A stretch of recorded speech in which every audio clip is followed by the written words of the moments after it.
What's up guys, Elfis here, and today we're going to be doing some more HoN tips. This one is going to be about ward locations, or warding. I have devised this intricate map, so to speak, although it's not all that intricate, but intricate's a cool word, so I like to use it. It makes you sound smarter. Go ahead guys, use some big words. It impresses people. So this intricate map, as you can see, has been made by yours truly. I did not take the picture, but it's all over the internet, so people, go look it up if you want a blank version of it. I filled in the dots to highlight ward locations. So I'll tell you a quick little tidbit of information. I wanted to do a jukes video yesterday, a juke spots video, and it was bugging out on me and wasn't working. And then today I was going to do the jukes video, and the HoN forums are down as we speak, so I can't get the information I need to. So with that being said, we'll do that tomorrow, hopefully. But this will be wards for now. So let's jump back into wards. The legend for this little map, for those of you who don't know what a legend is, it's like explaining what the map, how to read the map, essentially. So there are dots located throughout the map. As you can see, they're different colors and different sizes. The white dots represent ward spots for the Legion. The red dots represent ward spots for the Hellborn. The blue dots represent ward spots for both. And the size of the dot indicates the importance and or commonness of the ward. So before I jump into why those dots are in the specific locations they are, I just want to real quick say that you may see, professional players do wards in different locations than this. The reason for that being is that they know exactly what they're going to do, they know exactly what they need to see, and they want to avoid having their wards seen by the enemy.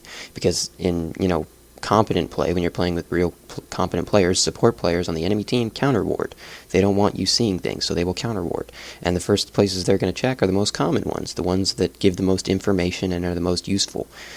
So people put them in different locations at higher tier play to avoid this. At low tier play, I don't want you guys to worry about that, okay? If you're below 1600 MMR, normal mode of course, do not worry about counter warding so much. When you get up above 1600, you can start to, incorporate, trickery with your ward locations. But what I do think is that if you're below 1600, you should be counter warding. I'm not saying don't counter ward. I'm saying don't necessarily worry about the enemy counter warding, because they're probably not going to be, unless they also watch this video and took my advice. But we'll cross that bridge when we get to it, I guess. I don't know. So with that being said, you should be counter warding, and you should be warding if you are a support player. I'm just going to cover this real quick. I know nobody wants to hear it. Everybody knows if you're a support player, I'm not going to list all the support heroes, but you should know who they are. Don't, pick Nymphora and go, alright, I'm going to carry Nymphora, guys. No, you're not. Go support, okay? So if you're going to pick a support hero, play support. If you're going to play support, do your job. That's how you win games, is doing your job. You expect the carry to get kills and carry you, so he expects you to do your job too. Enough of the lecture, let's get back to the video at hand. The warding locations are where they are for specific reasons. So if you'll note, I know sometimes it can be hard to see it. When I made it, it wasn't quite as hard to see, so I'll just highlight them. There's a dot right there for the red, there's a dot right there for the red, red being Hellborn. There's 3 dots here, there's a dot here for the red. The blue small dots are less common. There's one here, one here, one here. I believe that's it. The white dots, couple there, one there, one there. That should probably be a medium-sized dot, but that's okay. So the reasoning behind these small dots is they are, and again, I'm not going to include this one because it should be a medium-sized dot, so just think of that as a medium-sized dot. The small dots are considered spots that don't necessarily do the same that other things do. They're for very specific reasons, is what I'm going to say. So I'm going to, right away, if you're below 1600, I'm just going to highlight the spots you shouldn't put a ward. So here, don't put a ward. Here, don't put a ward. Here, don't put a ward. Here, don't put a ward. Probably here, you probably shouldn't waste your warding money there or there, because you're not going to be using it to its full potential, and you could put the ward somewhere else. And usually in lower level play, even people who do buy wards are still tend to be fairly greedy and only buy a couple. So put them in a spot that's going to give you the most information, the most benefit. And remember, don't worry about them counter warding, because they're probably not going to do it if you're below 1600. Now, with that being said, these two I want to talk about in specific, this white one for the Legion and this red one for the Hellborn. They are there because of their specific need. So that ward you only place if you have a specific, very aggressive lane and you want to know where the enemy is, and the enemy is always too afraid to come up here because they're going to die, and or vice versa up here. So if you want to know if they're in your lane or not, you put a ward back here so you can see if they're just staying back waiting for the lane to get pushed up, or if they've left to go help mid lane perhaps, or their jungler perhaps, or XYZ. You don't put this ward in every game. Do not do it. And below 1600, I would say ignore that ward completely. Don't ever put it, because below 1600, there's nobody that's coordinated enough and strategic enough in a team, not necessarily by themselves, but in a team to use that ward to its full potential. All right. So that ward, don't bother with it. This ward right behind these initial towers, again, if you're below 1600, I would say don't bother with it. It serves a similar purpose with a few differences. It does, in fact, it is useful to tell if they're pulling. It is useful for that, and it does, in fact, help you stop a pull. But I would, again, not worry about it. Now, the reason I have multiple dots at the pull camps, for those of you who don't know, these camps are pull camps. You can pull the creeps out to the lane and cut you can pull your lane creeps in to fight them. The lane creeps do aggro to neutral creeps. So I might make a video on pulling too, actually, so I'm not going to go too in-depth on that. But that's a quick... There you go. There's a little quick explanation. So the reason I have multiple dots is because you can put a ward in multiple spots and it does a different thing in these spots, but it still blocks the creep camp. It serves...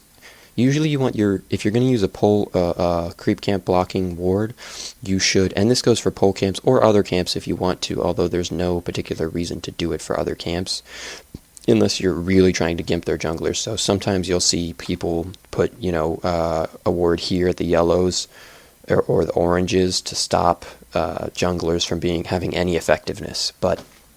Or if you're against Ophelia, sometimes you'll see professional players use a courier to block one of the orange camps, and maybe a ward or a player to block the other one, so Ophelia has no starting good creeps or something along those lines.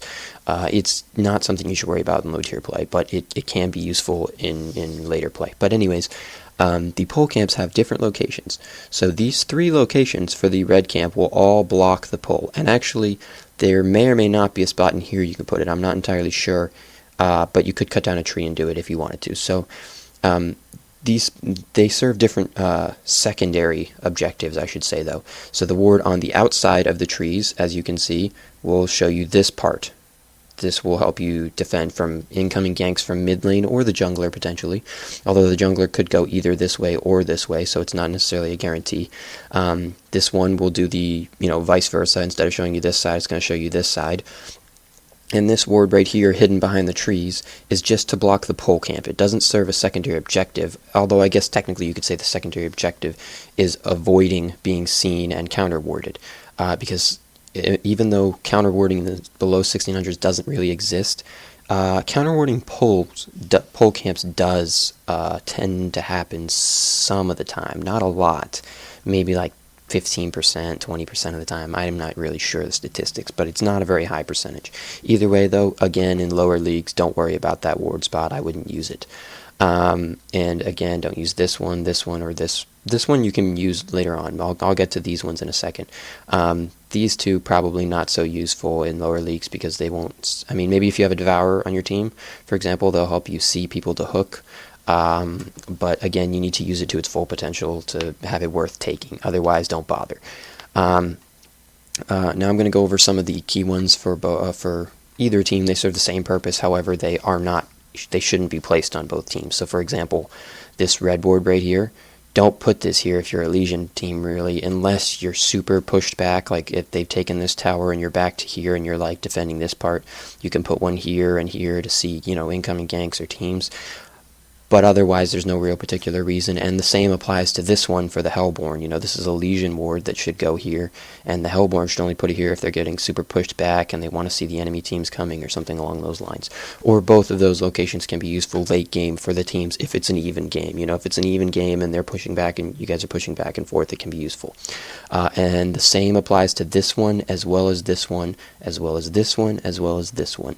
They can be placed for either team, however, they shouldn't necessarily be placed for either team because they tend to serve more benefit for one team than the other. But it depends on the game. So what I will say real quick is that all of the things I'm telling you, don't come back and yell at me because they don't apply to every single game. I'm warning you right now that these rules are not rules. They aren't laws. They don't apply to every game.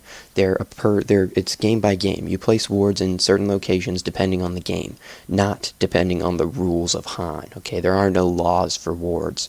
You place them based on what you need and how the game's going. So with that being said, I'll finish up with the major wards. So all these big dots you can see, that's a medium dot, but that's like an early ward. After like early game, you shouldn't really put one here.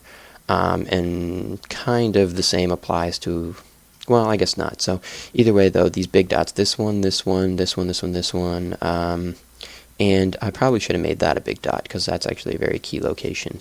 And this spot right here for the Legion team is more so for Congor and for the Ancients, but it doesn't give you it gives you a different benefit than either of these wards would. This one doesn't give you the Ancients, but this one gives you more sight around here to see people coming in like this. Depending on where you place this ward could potentially not see people walking through the river right here. So it depends on some stuff, but it again it depends on the game and it depends on what you want to see, not necessarily the laws of wards. These are all general guidelines you should follow, but not necessarily law. These aren't the 10 commandments I'm giving you. Okay, so don't take everything with a grain of salt or something. You know what I mean? Younger people wouldn't get that, but either way, all I'm saying is don't follow these to the letter. It depends on the game. Okay. And these three, don't put one at each for obvious reasons. They serve very, very similar purposes. These two are almost identical, and actually if you didn't want to put one here, you could put one like right here, there's a cliff, you could put it on, but again, it's not necessarily super beneficial, and in lower leagues, don't worry about putting them over here or something, just put them in normal spots, put them in spots that give you the most information. What I just want to cover something real quick is overlapping wards. I see this time and time again. People put wards, like for example, they'll put one like here and then they'll put one like here. Don't do that. That's useless. They overlap. You want your wards. Think of the area that a ward gives you of sight. Think of the vision a ward gives you as gold. All right, as gold, it's gold. All right, you don't want. If I said I'll give you 100 gold and 100 gold, or I can give you 100 gold, or I can give you 50 gold and 50 gold and then a stack of 50 gold. No, you don't want that because the 50 gold overlaps to 2. You want the most money for the most vision for your money rather. So don't overlap wards. There's really no case it should happen, although on occasion you can see some wards that are fairly close together. Really what you want is a ward isn't just worth what it can see. It reaches further than that too, because if you see somebody walking through the site of the ward and then they go right out of it, you can very much so predict where they are for the next 2 or 3 seconds maybe.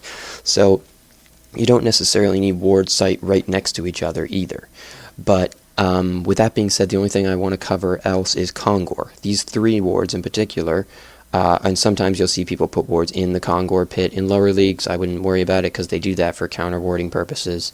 So don't worry about it. Higher tier players, I'm sure you already know what I mean by that, so you probably don't need me to explain it. But simply they put them on the cliffs in the Congor pit so they can see Congor still without as much of a risk of being counter warded.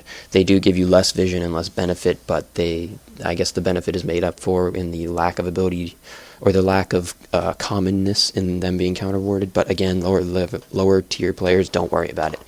It's only for higher tier players to worry about. But so these 3 wards should only be placed. They really shouldn't be placed anywhere near early game.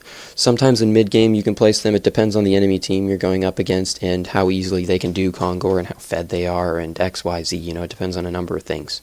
And technically, even though this isn't a Congor ward, it does give you benefits towards Congor because it shows you a significant amount of sight around one of the main paths to the Congor pit from the Hellborn side. There are really two main paths, I should say, but it kind of branches off into 3. So there's one you can go down here, and come in, you can go down here and come in, or you can go down here and come in. And this kind of gives you sight on 2 of them. It barely touches on, you know, if they were to walk somewhere over here. Sometimes people stutter, step back and forth a little bit so you could see something there, but it does cover this side at least. So it gives you a little bit of benefit towards when you're doing Congor. It's helpful, not necessarily for telling when the enemy team is doing Congor. So that ward won't tell you when the enemy team is doing Congor. It's too far away from the Congor pit to guess at them going to Congor, you know, because 2 or 3 seconds after that doesn't, you know what I mean? I said earlier that you can kind of see where the enemy is for a second or 2 or a couple seconds after they walk out of the side of the ward. Well, that's too far. You can't tell from there. But these 3 wards, you can very much so tell. If any of these 3 wards actually would be able to tell you if somebody's going to do Congor, really. And even this one has some potential to do it, although not as much, I will say. But with that being said, I think that's all I wanted to cover. If you have any questions about wards, feel free to put them in the comments or to ask me directly in a message. I'll get back to you ASAP. I'll hopefully get out the juke video tomorrow. If I can get to it. I have finals coming up, so it starts to get a little bit dicey, but after that I'll start putting up videos much more often, so stick around. You guys know where the like and subscribe buttons are. Hit them if you want, or the dislike button if you didn't like it, and if you didn't like it, tell me why. Tell me what you think I should do differently, or what part of it you didn't like. Don't, go right in the comments, hey, you're a fucking idiot, I didn't like that. That's not helpful. Nobody cares what you have to say if that's your opinion. But, if you think, oh, well, your ward locations were incorrect, or, oh, well, XYZ, this is wrong. So, feel free to let me know. I'd be more than happy to give you my arguments as to why I think you're incorrect, or to accept it and change it. Also, when you're watching this video, keep in mind the date, because I doubt they'll change Force of Caldevar very much forever, but it's a potential that they could if they wanted to, so keep that in mind. But with that being said, again, this has been HoN tips for ward locations, and this has been Elfis, and I will talk to you guys later. Elfis out.